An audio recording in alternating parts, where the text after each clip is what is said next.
What is up, everybody, and welcome to another night of Nerdgasm. I am not Kaleb Koho. I am not Tim Brzakala. I am Doug Castle, but I'm not here alone. Let's talk to the panelists. Kaleb Boatman, how are you doing tonight, good sir? Good. Hi, I'm here.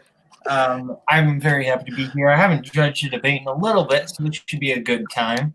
Ryan and Nico, this should be a fun time. These are both very big personalities, so I think this should be a really good time. Absolutely. And of course, I've been on the panel with this fine gentleman. I've judged him before. He is an amazing debater. Cody Newberry, how are you doing tonight? Sup, bitches?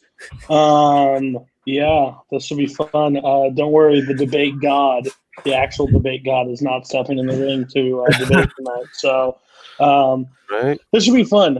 Nico has the ability to be a good debater if he gets out of his own head, and Ryan is very knowledgeable when it comes to it, and I've seen him debate a couple times. If they can stay on track and they can use the points, this should be a really good one. If they go off course, well, this could be a disaster. I can't wait to find out. We have two paths to go down tonight. Which one will it be? The long and treacherous one or the short and sweet?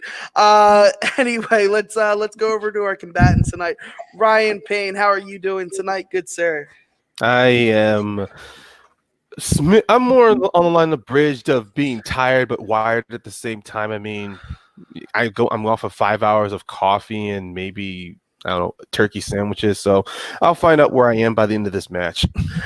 Coffee and turkey sandwiches sounds like a dangerous mix. The itis and you can't fall asleep. Let's go over pork. to That's why I mean turkey. It's pork. Let's go over to Nico. Nico, how are you feeling tonight? I've been waking up at noon and going to bed at like 4 in the morning the past several days, so I feel like my sleep schedule has adjusted perfectly for the timing of this match, which is 11 p.m. Eastern time. I know, like, when did we go to Australia time? I have a bit of a chip on my shoulder this month. I've won 3 out of 3 matches that have aired this month, and I'm looking to make it a perfect 4. Ryan and I are going to be having a debate in the coming weeks for my Chokeslam title. So this is like the warm up for that. And I haven't competed in Nerdgasm for over a year. So I'm looking to return with a vengeance. Yeah, same goal here in a year. So I'm looking to actually get a victory in Nerdgasm. Well, let's break it down and jump right into it, guys. Your first category is DC, and the question on the table is best Batman villain not named Joker. And we're gonna go over to Ryan first. Ryan, you have a minute on the table when you start speaking.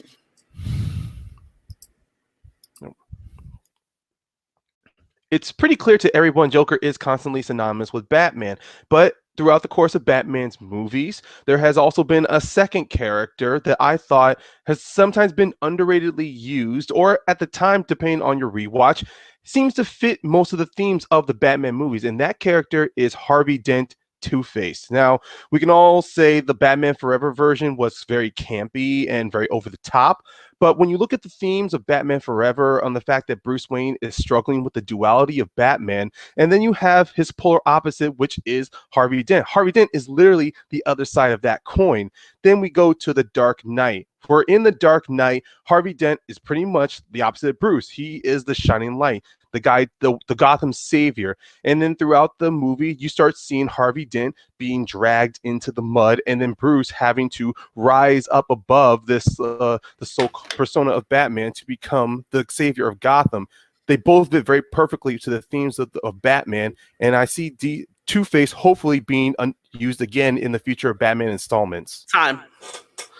All right, let's go over to Nico. Nico, you got a minute on the clock when you start talking.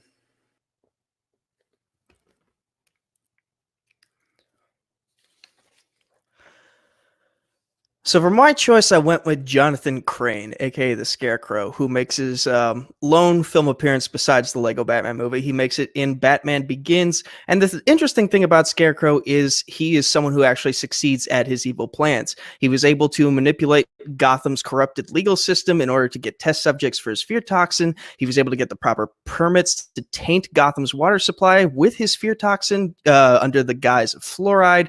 He succeeds in his plans to expose Gotham to the fear toxin and bring about an era of mass panic and chaos, not under the control of chance like Two-Face usually would, but under his own control. And he succeeds at this twice because although he does end up getting beaten in Batman Begins, he does make a return after Bane comes to power in The Dark Knight Rises, and he finds himself in a position of power again. He takes control of Gotham City twice.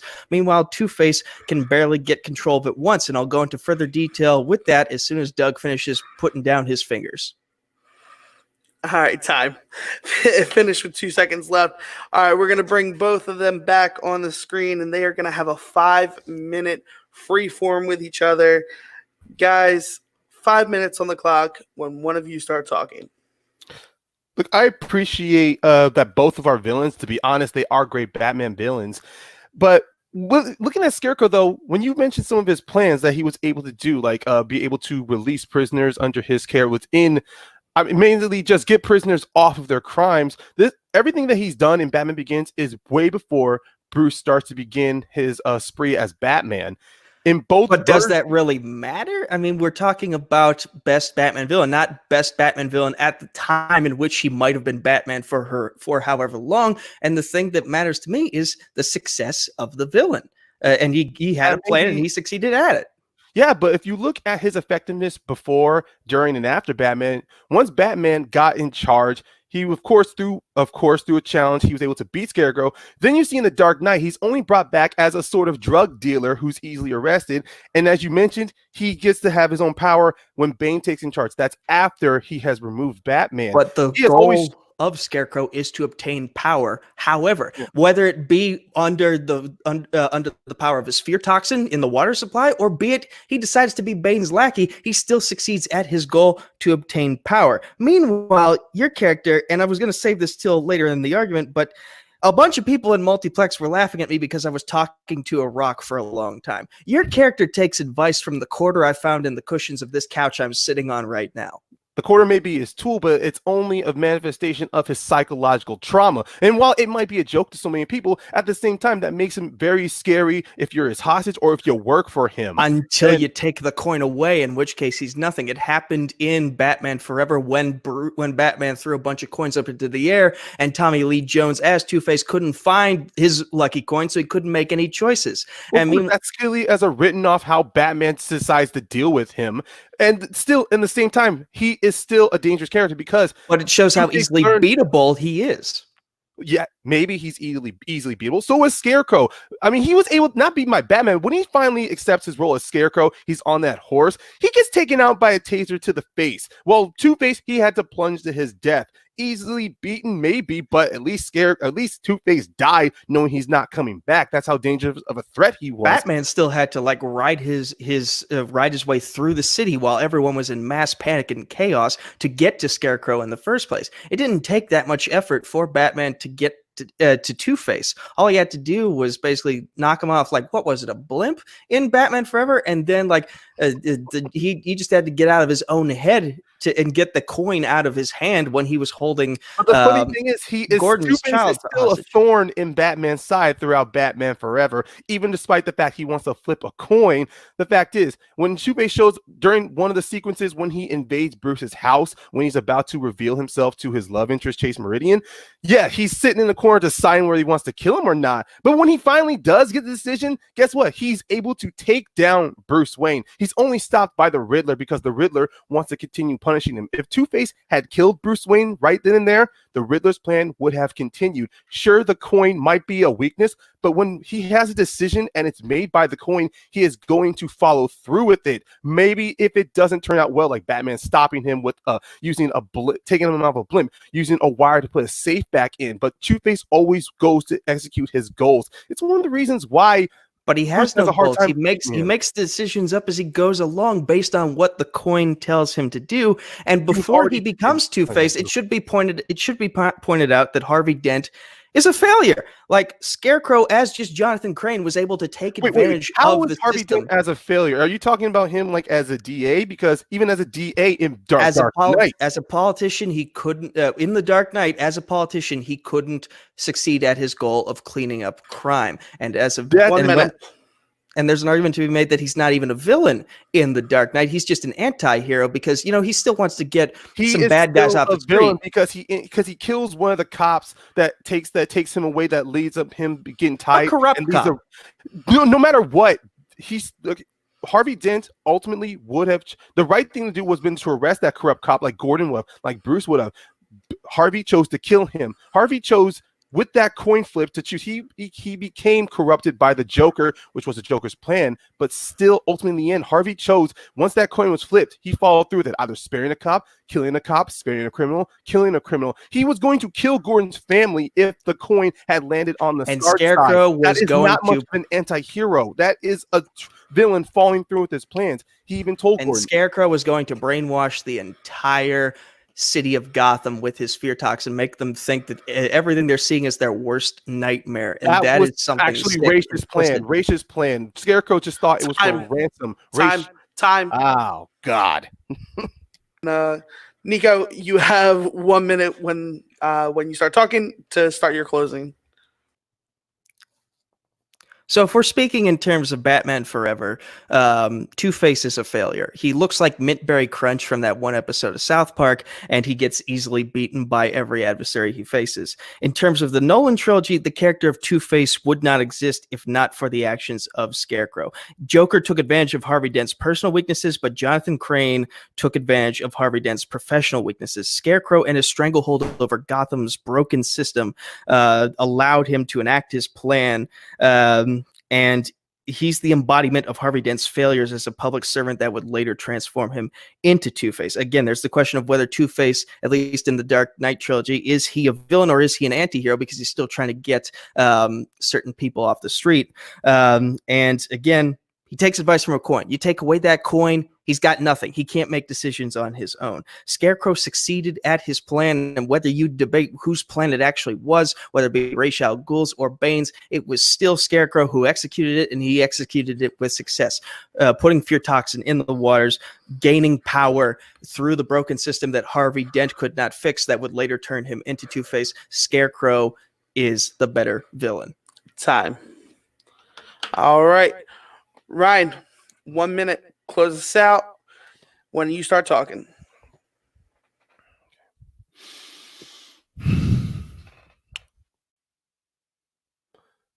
If we are going to judge the effectiveness of a villain, if the effectiveness of how a villain's able to execute or carry out a plan, or how they succeed and fail determines determines their status as a villain or what makes them the best, then technically the Joker should not be considered, which is why he was never considered for this category. Joker consistently fails.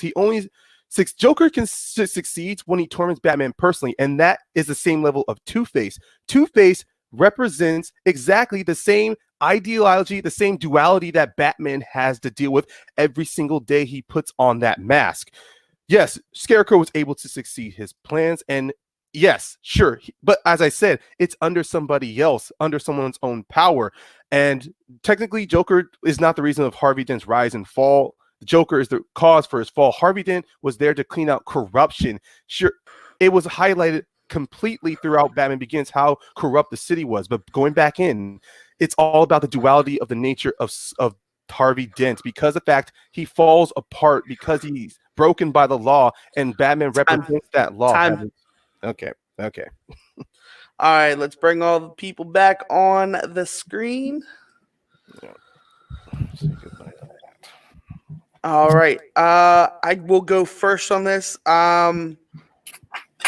Looking over the arguments, it was when it comes down to it, I heard a little bit more Nico tearing down Ryan's pick, and less of Ryan getting a chance to kind of tear down Nico's pick a lot. He started to try and formulate an idea in his closing, but I didn't hear much about it to why he wasn't the best. He also kind of basically said, yeah, Scarecrow kind of completed his idea, even though it was under the reign of someone else. But yeah, no, I'm giving my point to Nico for this one. I am not the only person here, so I'm going to go over to Kaleb. Kaleb, what are your viewpoints? I think Ryan played a little too much defense and not enough offense. I think that's kind of the biggest issue here is that I agree with you, Doug. I didn't hear enough against Scarecrow, and I heard a lot about Two-Face on both sides, but I didn't really hear enough against Scarecrow, so that was kind of an issue there. So I think I am going to also give my point to Nico. Okay. And Nico does get the point. But Cody, where did you see this fight going? Ryan almost won it in the closing if he would have sunk in and didn't do Joker, if he would have leaned into if Nico, if your entire argument is that the effectiveness of a villain, then we're all screwed because there's no, like, every villain fails. Like, you could have went that route, but you went towards Joker, which is not a part of the question, which would have put a huge hole in his argument, but it didn't end up. So Nico gets the point for me. All right, Nico did get the first point, but there's plenty of time left. We're going into the second question in MCU. Who should be the villain of Spider-Man 3? And we're going to start off with Nico. Nico, you have a minute on the clock once we all clear out, and you start talking.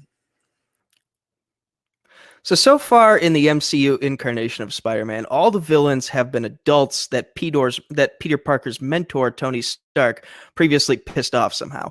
Now that Peter's identity is out in the open after what happened in Far From Home, and I'll touch on how he's okay in my plot a little later, it's time for him to create his own villains. So picture this. It's the senior year science fair, and Peter, MJ, and Ned win said science fair with a project that doubles as an Easter egg to make the comic book readers have a nerdgasm of their own. German exchange student Frieda von Meyer is very upset that her high-tech bee preservation and communication device didn't win the fair, and she storms out of the fair crying that Peter only won because he's Spider-Man.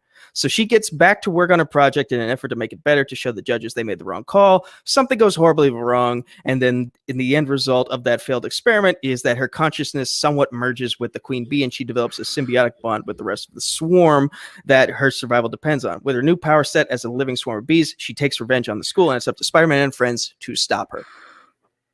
All right, 2 seconds left, and he's still finished early. Let's go ahead and bring Ryan in. Ryan, 1 minute on the clock. When I disappear and you start talking.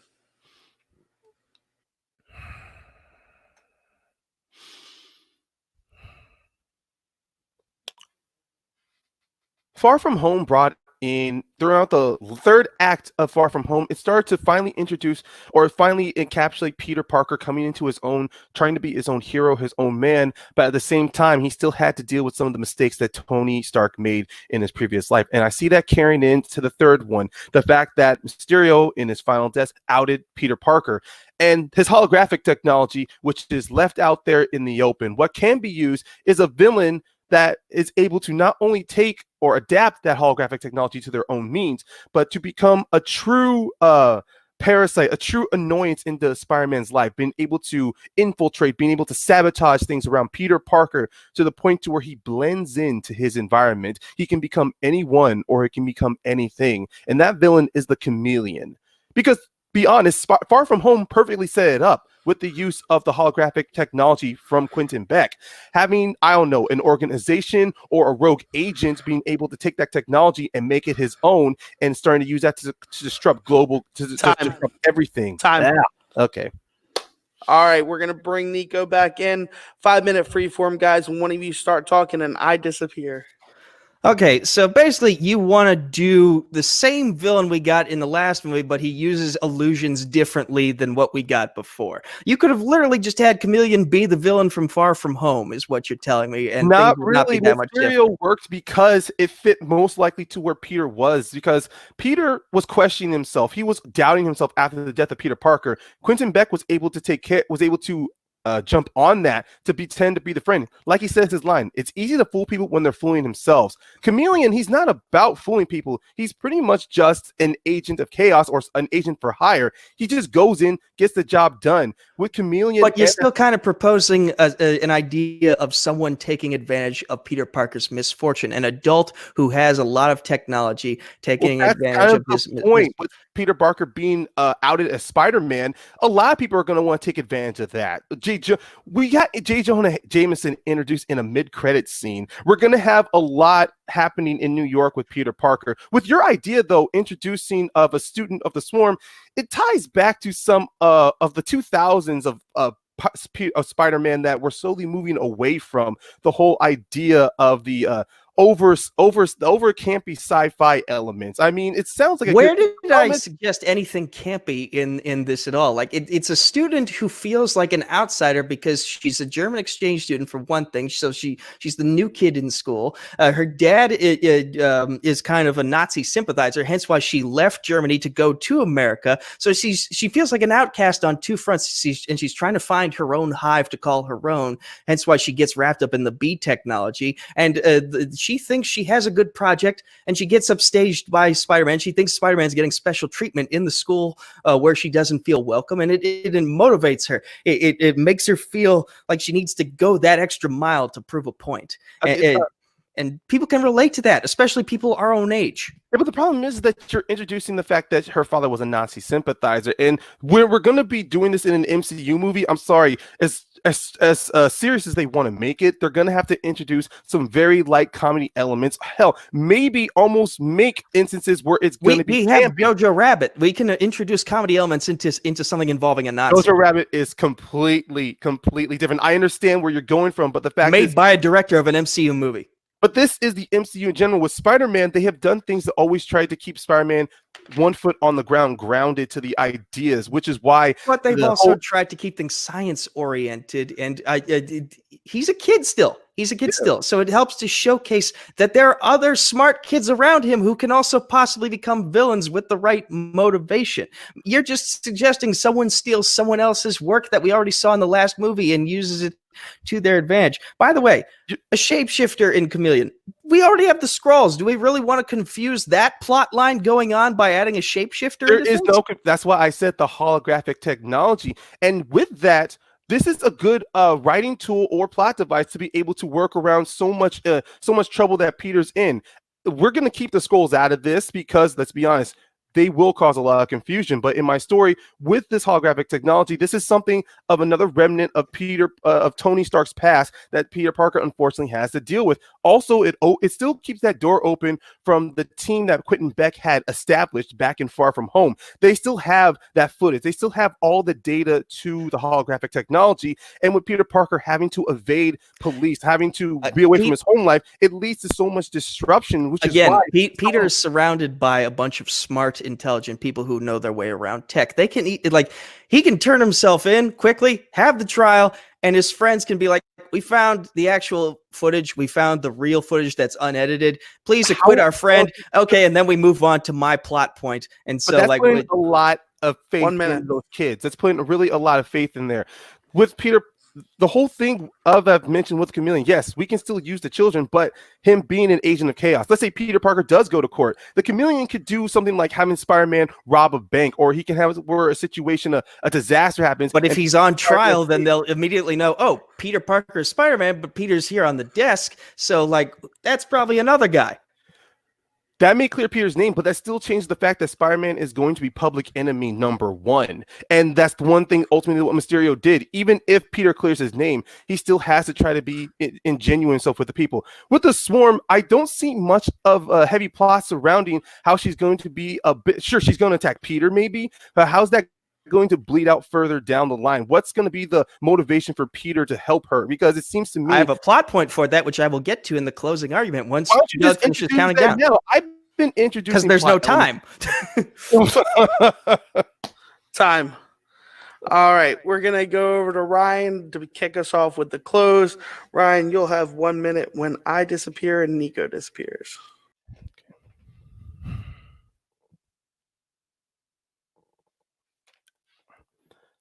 As I've mentioned before, the Chameleon can be an agent of chaos. Sure, it leads to a lot of questions that can be answered mainly by the fans and mainly by the audience. But the point of this is the story narrative that Peter, after Far From Home, everything around him is in shambles. He has to try to pick himself up from every single turn. With the chameleon being brought in and him using that holographic technology, he can make himself not only look like Spider-Man or look like a normal person. So whenever a situation Peter's trying to take down the chameleon, all he's got to do is change his appearance to make it look like a civilian to make Spider-Man even more of a public enemy. Hell, he can make himself look like Iron Man to mess with Peter's head. The fact that Peter Parker's identity is out there. Peter Parker has got to learn, and this is also using Peter Parker's intelligence. He's going to have to finally start to figure out on his own, use his own track of thinking, how he's going to take him down. How can he hack into the technology to be able to beat the chameleon, but which also helps finally for him to realize that I need to be my own hero. I can't try to be like Spider-Man, be like Iron Man, like what they did in Far From Home. All right, bringing Nico in. Nico, as soon as I disappear, you got a minute when you start talking. Swarm as the villain is a great metaphor for what can be accomplished when you work together. Because just like Frida has to work with the Beast to both survive and accomplish her goal, Peter has to now take the opportunity. He has to take the next step as a superhero by becoming a leader of others. Peter now has to rally with MJ, Ned, Flash, and all the other really intelligent students in his school and inspire them to use their talents that make them great to fight off Swarm. The students of the school are protecting their own hive in a way. And this is also a good way to teach an anti-bullying moment. Frida being the outcast that she is, with being an exchange student, her dad being a Nazi sympathizer, all she wants is the respect of her peers and for them to accept her and for her to feel like she's one of their own. And so after being defeated at the end of the movie, what stops her is that they extend a hand. They welcome her into the hive. They make her feel like she's one of her own. And that sets up a potential Young Avengers plot point with her as one of the heroes moving forward. They convert a villain that they created into a hero. Time. All right, bringing the judges back in. And I started off last time. Let's go over to Boatman. Boatman, how did you see this match go? You know, I think the point that really won it over for me was Nico's point about Mysterio. I think that we already have something similar, and I think Swarm is something new.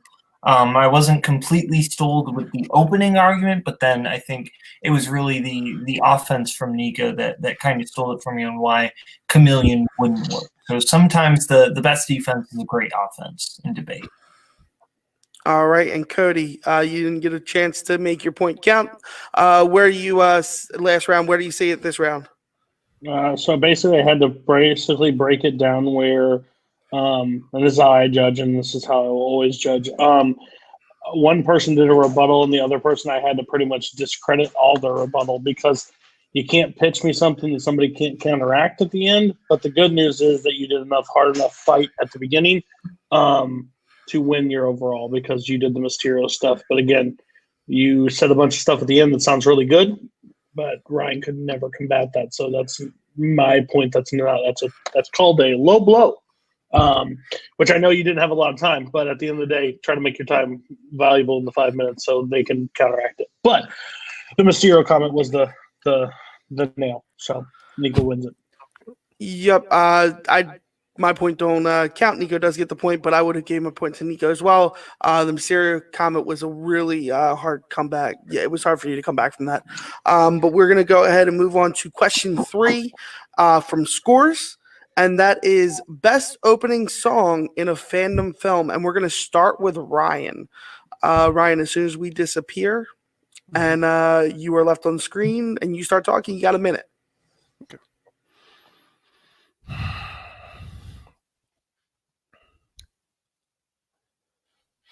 To me, the best opening song in a fandom film is the song Skyfall, sung by Adele from the James Bond movie Skyfall.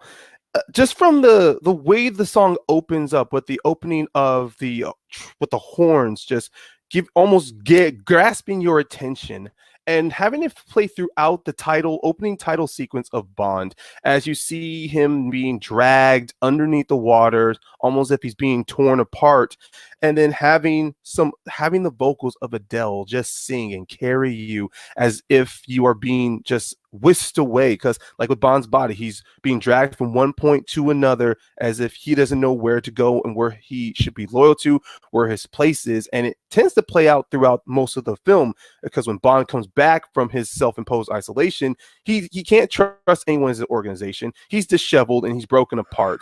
And the song of Skyfall does fit itself, because ultimately in the end, Skyfall, when Bond finally stands up, he is a new man and he's reinvigorated to follow his point. And the song itself, just sung by Adele, is beautifully played.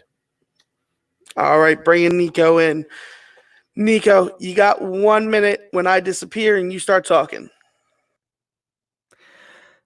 My pick is the opening song of 1994's The Lion King. I'm talking, of course, about The Circle of Life, composed by Elton John, lyrics by Tim Rice, and sung by Carmen Twilly and Lebo M. It's one of the greatest and most timeless songs in the history of cinema. The lyrics themselves set a powerful tone as they tell the story of being born into this great big world and the many things a living organism can and possibly will do in this great big world we all reside on and are all interconnected by. The African influence within the instrumentals and the vocals, especially when the choir kicks in, do an excellent job of bringing that lyrical story to life, as well as setting the scenery for the African Sahara landscape that the movie takes place in, showcasing the beauty of Mother Nature.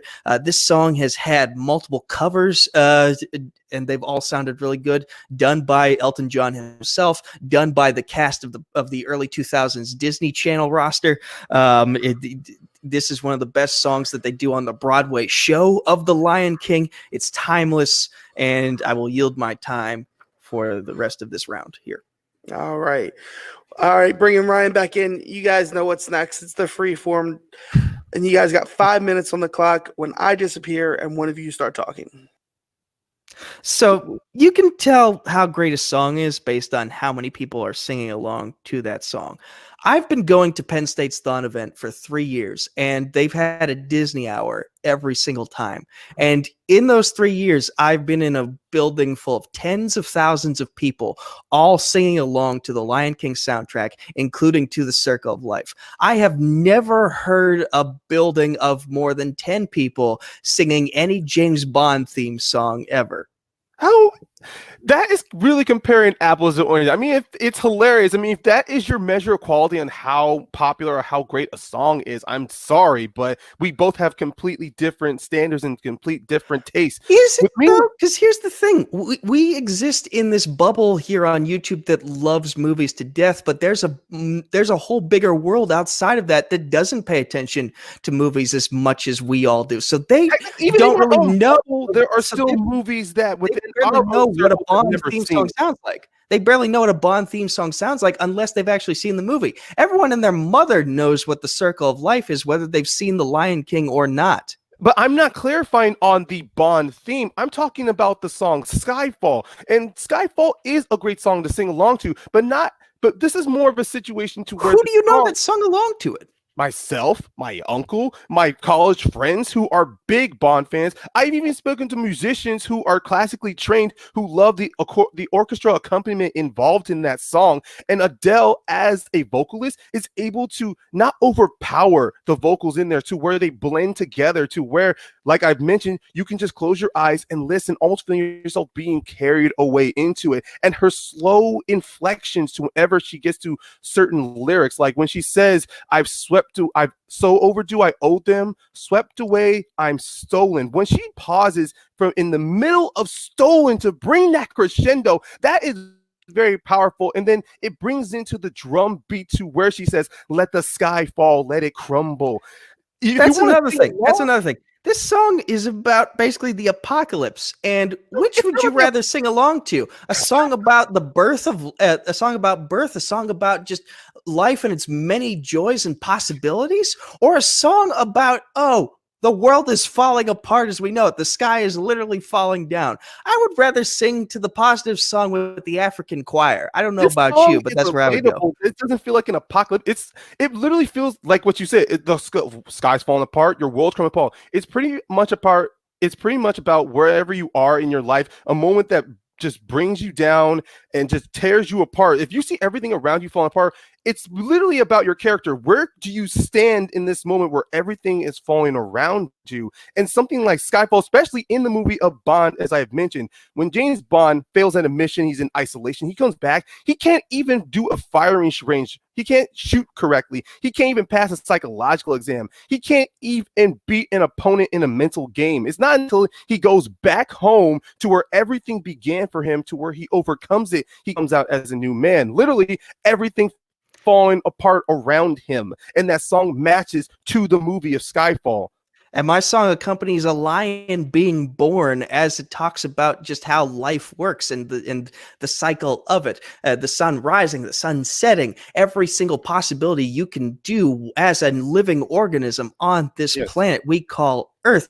And it perfectly wraps around back to the end of the movie when his own daughter is born as well, in fully encompassing that it is the circle of life. And I'd rather sing a song about life, again, sing along to a song about life, than try and mumble my way through a song I've maybe heard once. That's about most people I've met have mumbled along to Circle of Life because most of the orchestra accompaniment overpowers the vocals itself, which is why with Skyfall, you don't have to mumble. You can clearly hear every word Adele is saying to it, which is why I like that song. This is not, and I don't want, and as much as you like a song where you want to have a billion of people sing along to it, I also don't mind. But that's what makes a song great, is the amount of people who will actually sing along to it and appreciate it and know of the song's existence. I don't know. And you see an opera singer sing, do you want everybody in the audience to sing along with it too? Whenever I go to a classical music or you go to a Broadway play, do you want everyone in the audience singing along to it too? Because you've mentioned how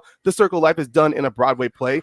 Nobody would try to sing along to opera because they know they'd get pwned instantly by the person on the stage. It's not worth trying that. Play of The Lion King, do you know anybody? Have you seen anybody in the audience sing along to that song too? No. Yes, I've hung around plenty of people who will sing along. You can't hear them, but they sing along to it. You just say time? Time. Okay. All right. So Ryan started off with this, and we're going to start off with Nico for closing. Nico, when I disappear and you start talking, you have 1 minute.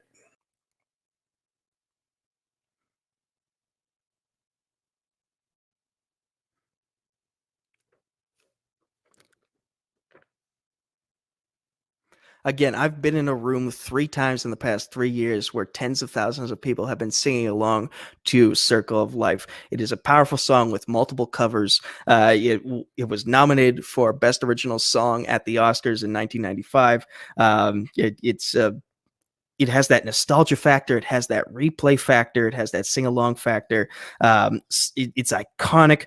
People know that song whether they've seen the movie The Lion King or not. No one knows Skyfall if they haven't watched Skyfall or the Oscars. Circle of Life is 16 years old and still talked about and sung proudly to this day. It's been 7 years since Skyfall came out, on the other hand, and when it plays, people go, "Oh, yeah, that song." You know what they don't say? Yeah, Skyfall. Nobody says that because James Bond doesn't really have the fanfare that Disney has. Disney songs relate to everyone. Everyone can sing along. James Bond, there's just a select group of people who really like that franchise and like the songs that come with James Bond. And time. All right, bringing Ryan back in for his close. Ryan, when I disappear, 1 minute on the clock.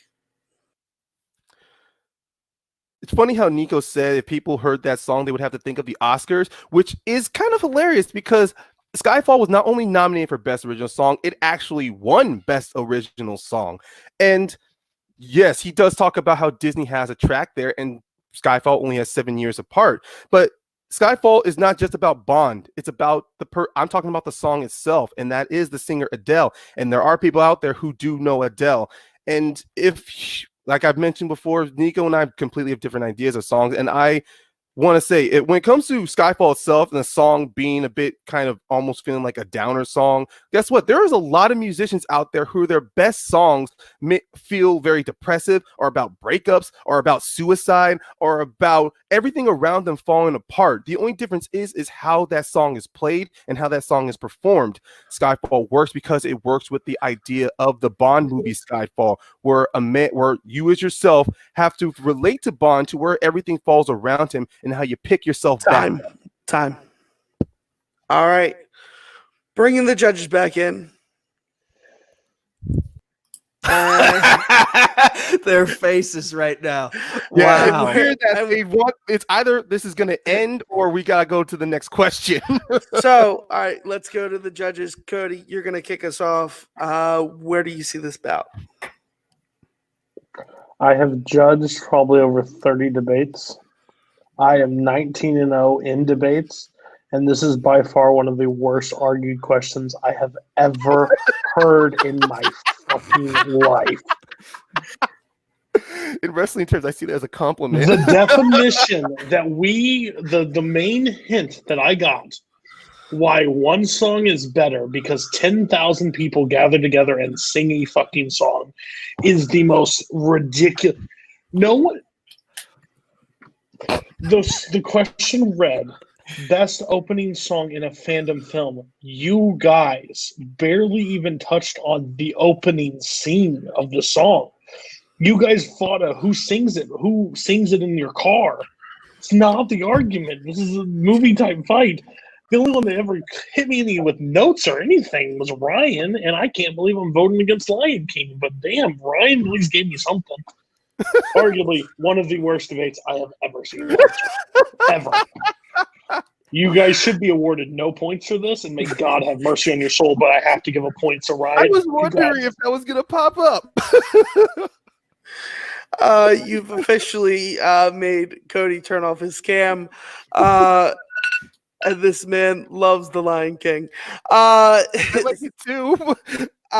No, I actually agree with him 110%. I didn't hear much about the opening scenes. It's the best opening song in a fandom film, regardless of singing along or not. Like, I heard a little bit more, about why it was associated to the film. I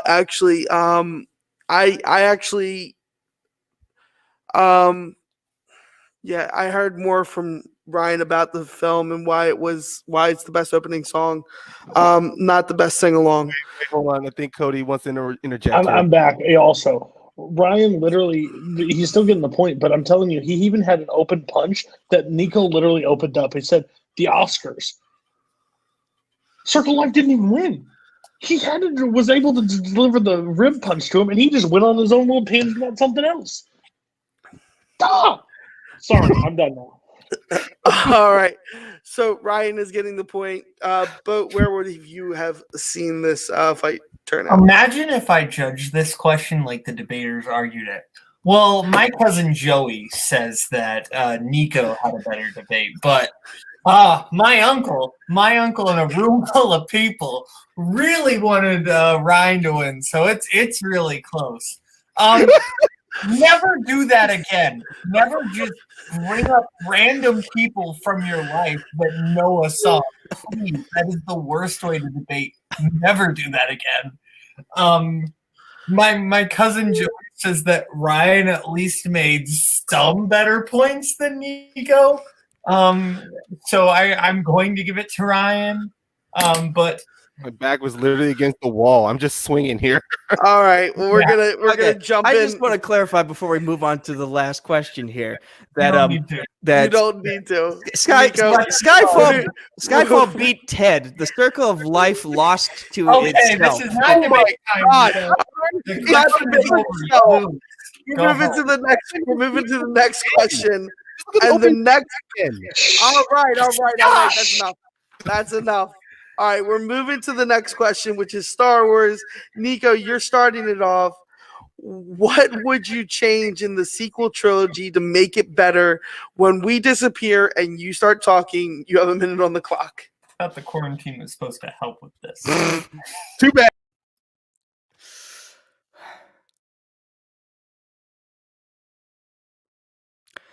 So one of the key themes of The Last Jedi was that the actions and choices you make are what define you, not the past. When Kylo Ren struck down Snoke and then tried to murder his uncle Luke, that should have been his moment in which he established himself as the big bad of the new Star Wars trilogy. The reveal of Snoke being a Palpatine clone and then Palpatine coming back from the dead because somehow to be the puppet master again negated that theme. So what I would change in the Star Wars trilogy is I would make Snoke his own character so that it removes him from being a Palpatine clone. I would remove Palpatine from the equation entirely and not let him return. And once Snoke dies in The Last Jedi, Kylo Ren officially cements himself as the big bad of the trilogy. He does not get redeemed. He doesn't get to kiss anybody. He just gets to be bad and set forth his own legacy and do nefarious things. And like no Sith Wayfinders, no Final Order, no planet-killing cannons, no Exegol, no Rey being Palpatine's granddaughter. Get rid of it all. And you know what? Keep the mask out of there. Time. All right, Ryan, you're coming back on the screen. You got a minute when I disappear and you start talking. I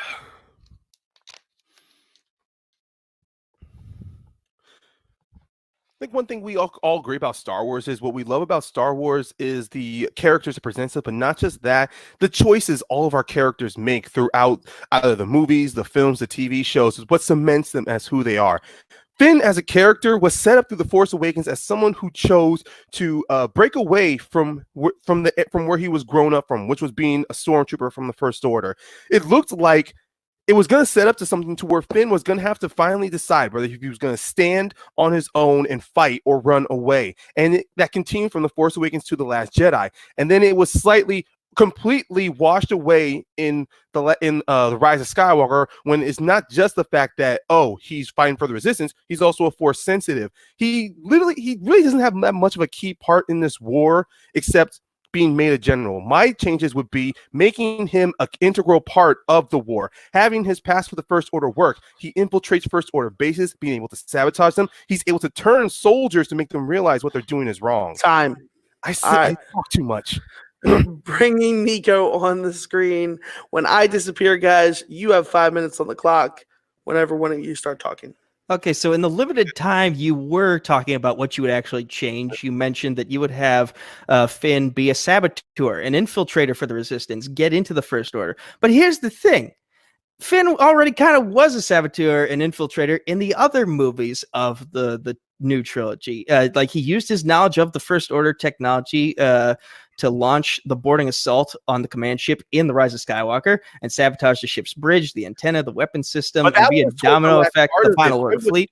I would kind of extend that to where in The Rise of Skywalker, or hell, even building off more in The Last Jedi, Finn learning his mistake in The Last Jedi that he can't go in half-cocked. This time in The Rise of Skywalker, But how is that a change? How is that a change, though? Because you're basically saying, I would do more of what already happened. Like, he already used his saboteuring and infiltrating skills to get into Starkiller Base in The Force Awakens. He already used that skill to get on Snoke's ship in The Force Awakens, The Last Jedi.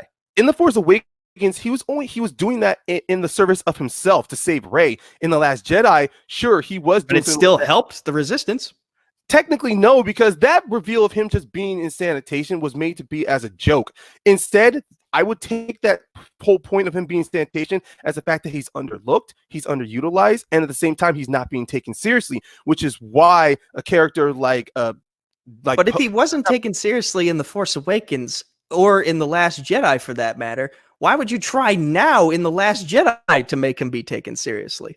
It's called an arc. It's called development. It's to where Finn can just not only pass his own doubts, but also conquer his own fears, his own knowledge of the First Order. Like he keeps saying in The Force Awakens, he's trying to run away. You don't know what I know. You don't know what the First Order is capable of. We all need to run. This is a man who has seen some terrible stuff, and in most logical situations, you would run away. But the Resistance wants to fight, and him joining the Resistance, finally committing in The Last Jedi, is him saying, "No, I'm not going to run away." If it's mirror a bit to Han in A New Hope, to where Han is going to run away, but he changes his mind to at least to provide a distraction to help Luke destroy the Death Star.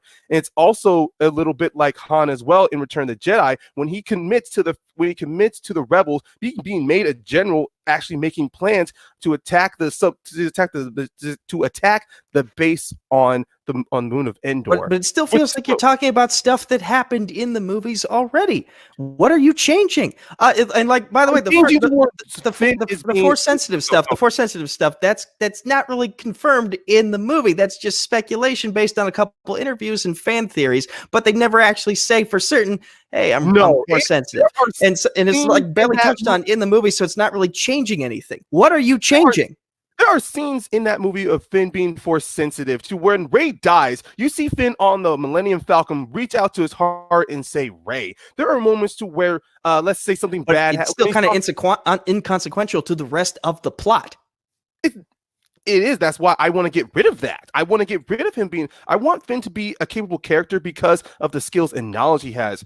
You trying to bring Snoke back, having Kylo Ren being a bad guy. I'm not saying bring. I'm saying get rid of Palpatine entirely. When Snoke is dead, he's dead. There are no other clones of him, and Kylo Ren can officially cement himself in the in the Rise of Skywalker as the big bad.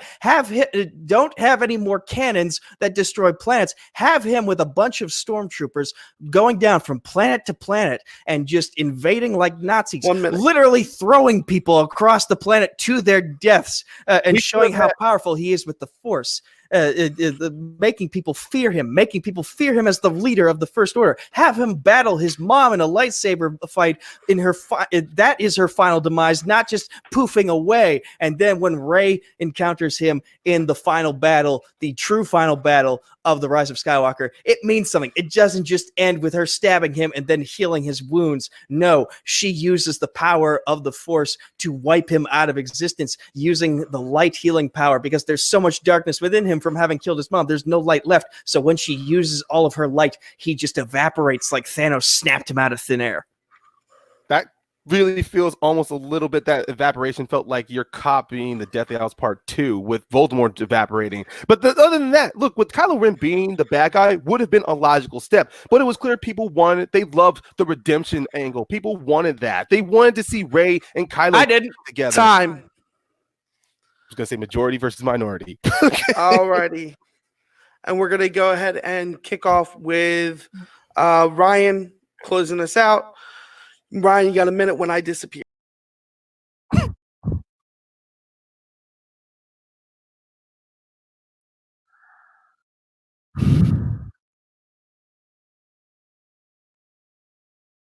What people love about Star Wars is the characters, and what makes the characters ingrained onto us are the choices they make.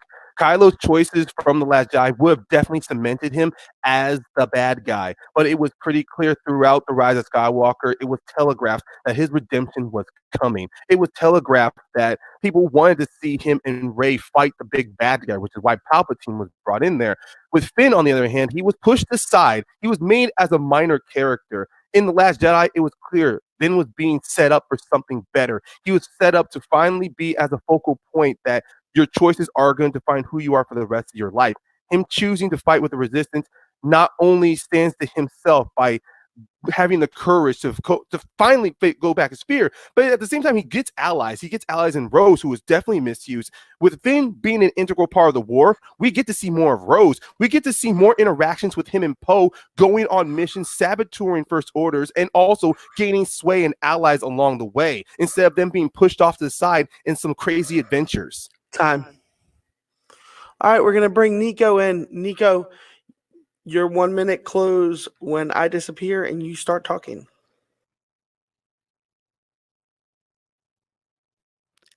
So I want to emphasize that Ryan wants Finn to be a saboteur, to be an infiltrator. He already was those things in the movies that we saw. So what exactly is he changing? Same goes for the Force sensitive stuff. He's Force sensitive for about 5 seconds. Other than that, not much. So just saying he's not Force sensitive, it's like, okay, you didn't really change much. He's not changing anything.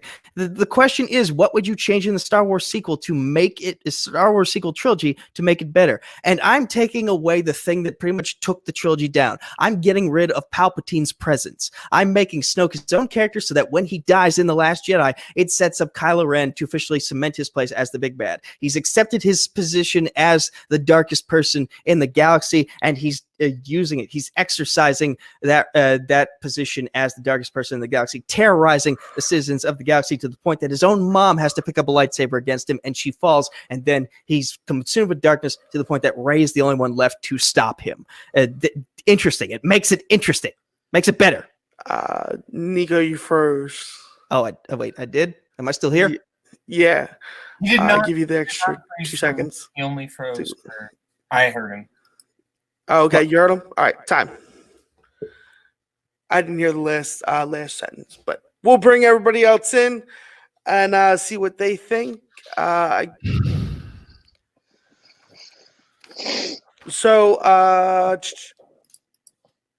all right, there we go. We're moving around. We got this. I'll take the first one at it. I think Nico really put in work on this one. I think he destroyed Ryan's argument.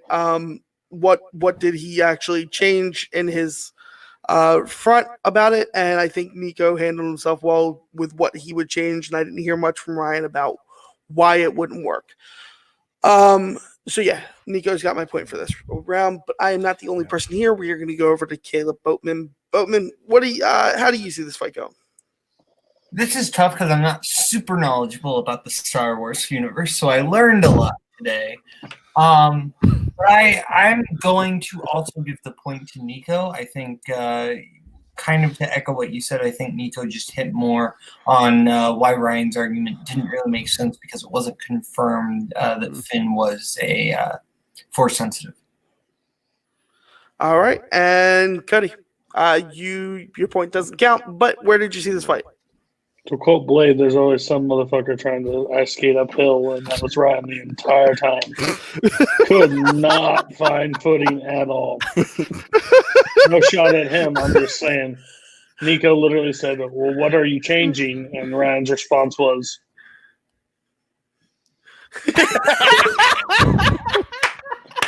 so Nico gets the point. And your winner, 3-1, Nico Suave Regoli. We will talk to our winner first, or how's it go? Winner first, right? All right, we'll talk to our winner first. Kick everybody else off the screen. Let's talk to the winner. Nico, you said you were going to come in and win. How's it feel to be to get that win tonight? I can't stop laughing from what Cody said in that final discussion there. It feels good. I'm 4-0 for the month of March 2020, and that feels good. That feels good. 4-0 across 4 different leagues, 4 different forms of competition.